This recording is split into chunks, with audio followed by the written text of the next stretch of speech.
Hello and welcome to our brand new episode of The Daily Debate. My name is Ahmed Nader, and tonight we'll be focusing on the presidential activities of His Excellency President Abdel Fattah al-Sisi in the past week, and more specifically the African tour to Angola, Zambia and then Mozambique at the end of the week, as it included this tour historic visits to Angola, first of all as the first Egyptian president to be visiting Angola and heading the COMESA summit, the 22nd COMESA summit, and turning the chairmanship to Zambia in Lusaka, and then finally meeting with the president of Mozambique in Maputo at the end of last week. And to be shedding more light on such a historic visit and the African tour that took place in the past week, I am honored to be having with me in the studio for tonight Dr. Cherif Amir, the Professor of Geopolitical Affairs and International Relations. Thank you very much, Doctor, for being with us tonight. Thank you for having me. Anytime. First of all, we'll be starting straight away with the top story for today, and it comes through the activities of Prime Minister Dr. Mustafa Madbouli, and in terms of infrastructure and tourism as well. As Prime Minister Mustafa Madbouli said that the development work for the roads and the traffic access leading to the Grand Egyptian Museum will kick off within days. Over a meeting with several concerned officials on Sunday, the Prime Minister stressed the need to turn the area surrounding the iconic museum into a distinguished tourist destination ahead of the upcoming inauguration.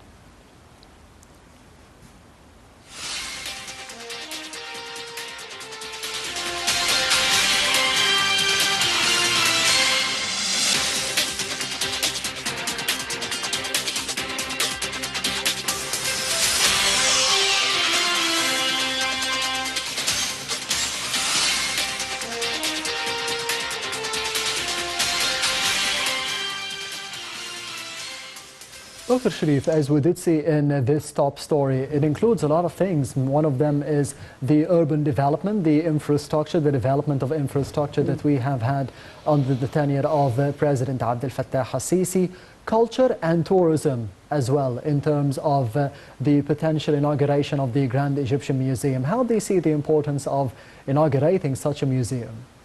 Well, it will give a boosting to the Egyptian tourism industry. Yes. Because we all know that we always had only the Nile cruises industry concerning the history of Egypt. Yes. And the Red Sea.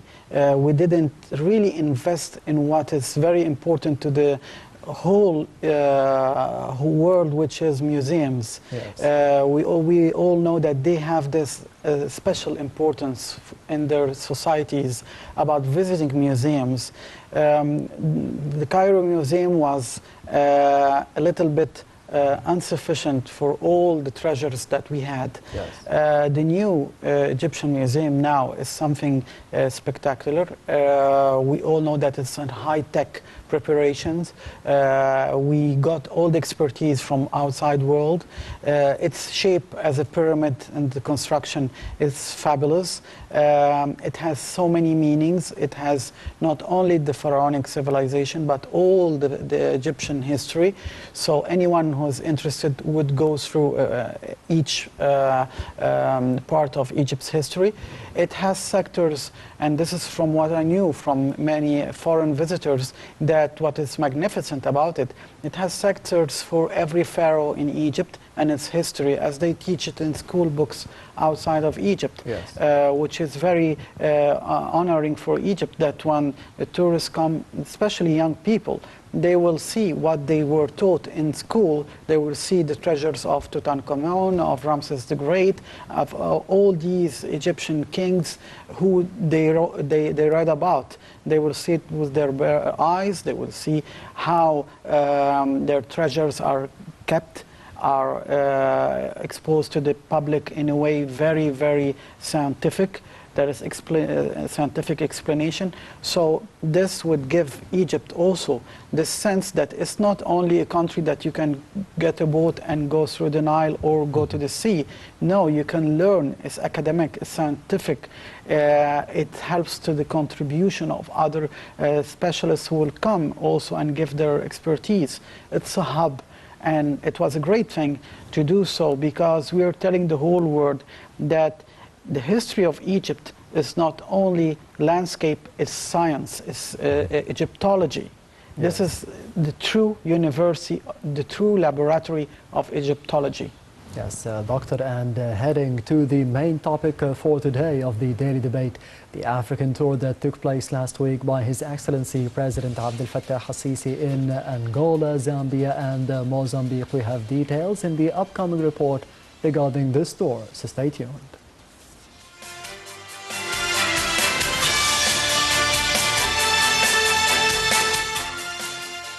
President Fattah al-Sisi concluded a first visit to Angola, Zambia and Mozambique last week, demonstrating the continued importance Egypt places on political, economic and security ties with Southern Africa and the continent as a whole. President Sisi arrived in Angola on Wednesday, where he met his counterpart to discuss strengthening bilateral relations as well as the conflict in Sudan. On Thursday, the president flew to Zambia, where he met Zambian President Hakainde Hichilema, participated in the Common Market for Eastern and Southern Africa COMESA summit in the Zambian capital of Lusaka, during which President Sisi urged more regional integration. The president then headed to Mozambique, where he was received by the president on Friday. The two leaders discussed ways of increasing the number of Egyptian companies in Mozambique, boost economic and security cooperation, and the situation in Sudan. It was the first time an Egyptian president visited those countries. The African tour aims at generating new ties, especially in light of the current global economic circumstances. Also, it aims at promoting integration and trade, where Egypt is regarded as an international gateway to Africa. Egypt has succeeded in increasing economic ties to sub-Saharan African countries. Trade between Egypt and other countries in COMESA increased by more than 20% to $5.3 billion in 2022. The Grand Ethiopian Renaissance Dam issue is one of these, where Egypt addressed. It has been discussed by the United Nations, the African Union, Arab League and other international bodies. Building support on the issue could help towards a future deal. Another challenge for Egypt that relates to sub-Saharan Africa is climate change, where exchange of expertise could help navigate the water climate issue. Egypt announced in October plans to launch satellite to monitor effects of climate change on Africa.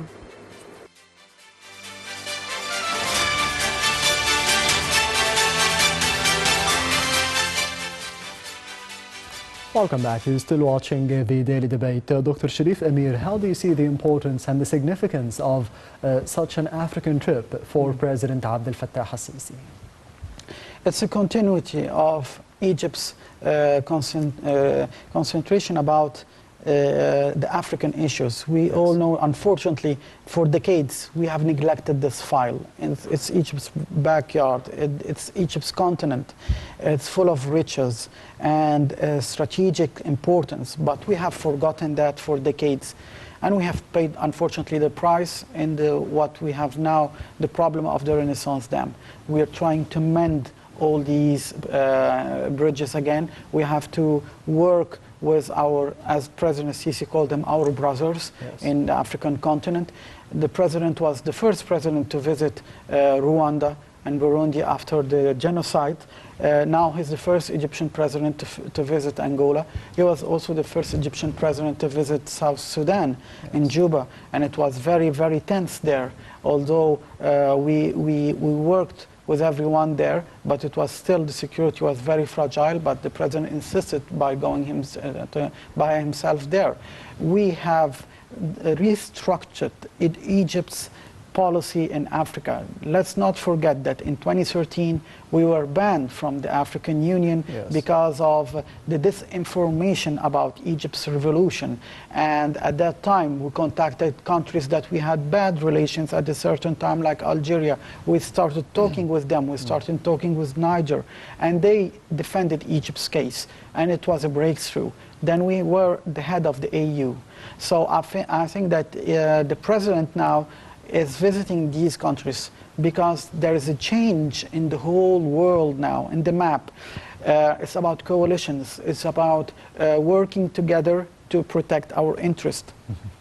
We all know that the African continent now, fortunately, is not under the spell of the Western forces anymore. There is Chinese, there is Russian competition in there.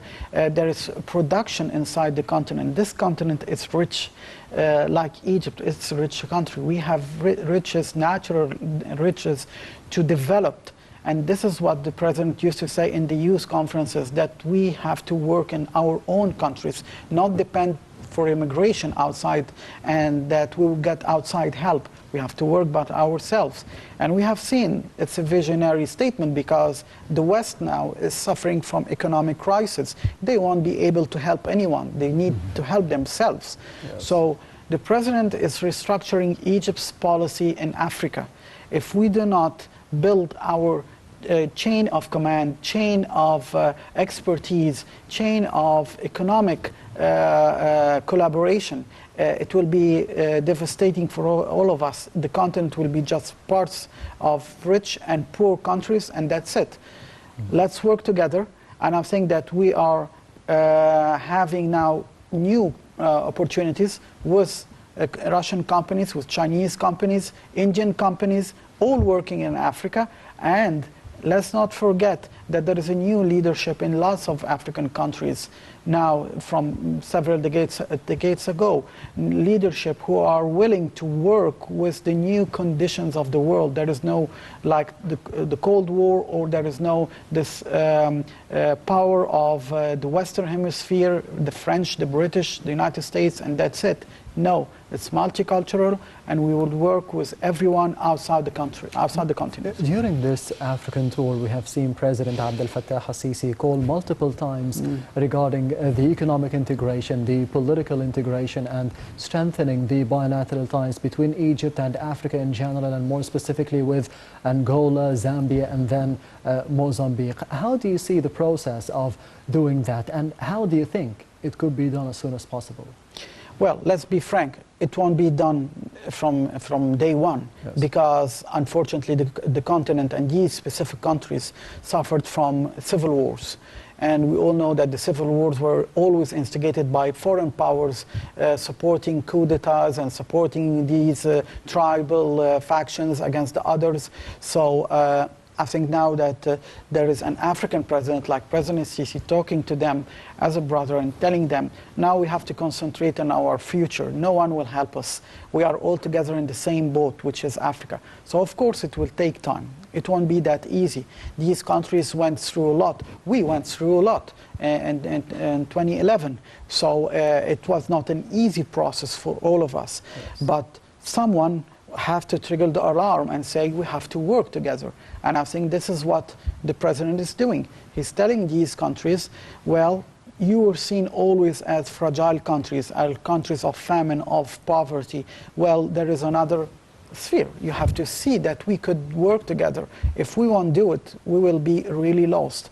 So Egypt has the expertise. Egypt has the potential of aiding these countries, like we have constructed dams in Tanzania and in Congo. We have constructed medical centers in Juba in South Sudan. We have helped also the economy of Ethiopia, although we have all these differences. But the president used to say, we will never stand against the economic development of any African country.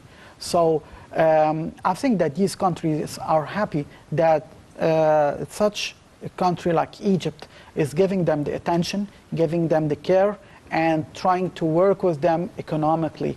We have always thought that the work or the market is always our partners in the EU.